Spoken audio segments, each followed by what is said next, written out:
નગર અને વઢવાણ શહેરી વિસ્તારમાં વાતાવરણમાં પલટો આવ્યો છે। અસહ્ય ગરમી અને ઉકળાટ બાદ ધોધમાર વરસાદ શરૂ થયો। મેમકા, ખીરાળી, ખારવા, ગોમટા, બલદાણા સહિતના ગામોમાં પણ વરસાદી માહોલ। ચોમાસાની સિઝનનો વરસાદ પડતા લોકો સહિત ખેડૂતોમાં આનંદની લાગણી ફેલાઈ। વરસાદના આગમનથી વાતાવરણમાં પણ ઠંડક પ્રસરી જવા પામી। તો સુરેન્દ્રનગર ધાંગધ્રા તાલુકામાં જામ્યો છે વરસાદી માહોલ। ધાંગધ્રા શહેરી વિસ્તાર સહિત આસપાસના અનેક ગામો રાજસીતાપુર, જેગડવા, હરિપર, રાજગઢમાં વરસાદ વરસ્યો છે। ધાંગધ્રા શહેરના રાજકમલ ચોક, શક્તિ ચોક સહિત મુખ્ય બજારોમાં વરસાદી પાણી ભરાતા વાહન ચાલકો અને દુકાનદારને હાલાકી ભોગવવી પડી। છેલ્લા 1 કલાકમાં અંદાજે 1 ઇંચ જેટલો વરસાદ નોંધાયો।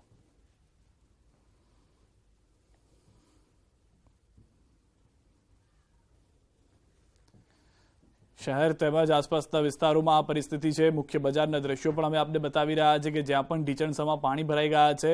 1 કલાકમાં 1 જ ઇંચ વરસાદ ખાબક્યો છે, જેના કારણે એટલી ખરાબ પરિસ્થિતિ જોવા સુરેન્દ્રનગરની અંદર મળી રહી છે। ધાંગધ્રા તાલુકામાં પણ વરસાદી માહોલ તો જોવા મળ્યો છે। શહેર તેમજ ગ્રામ્ય વિસ્તારમાં વરસાદ થતા અનેક એવા વિસ્તારો છે કે જ્યાં આગળ પાલિકા તરફથી કામ કરવામાં નથી આવ્યું, જેના કારણે આ પરિસ્થિતિનું નિર્માણ થયું છે। લોકો બપોરે કામથી બહાર નીકળ્યા હતા અને મુખ્ય માર્કેટની અંદર પાણી ભરાઈ જવાને કારણે કામમાં ફસાઈ ગયા હતા। વધુ માહિતી ન્યૂઝ 18 સંવાદદાતા અક્ષય પાસેથી મેળવી। અક્ષય, હાલમાં સુરેન્દ્રનગરની શું પરિસ્થિતિ છે વરસાદને લઈને?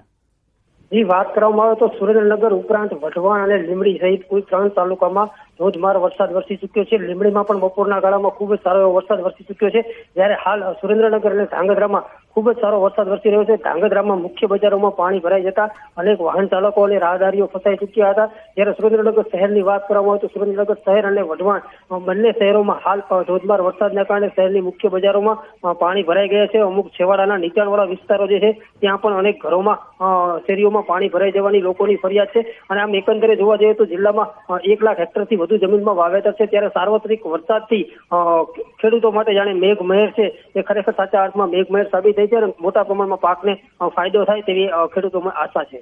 આભાર સમગ્ર માહિતી બદલ અક્ષય। તો હાલમાં જે રીતે અનેક વિસ્તારો એવા છે કે જ્યાં આગળ જળ જમાવની પરિસ્થિતિ છે, પરંતુ ધરતીપુત્ર ખુશખુશાલ જોવા મળી રહ્યા છે સારો વરસાદ થતાને કારણે।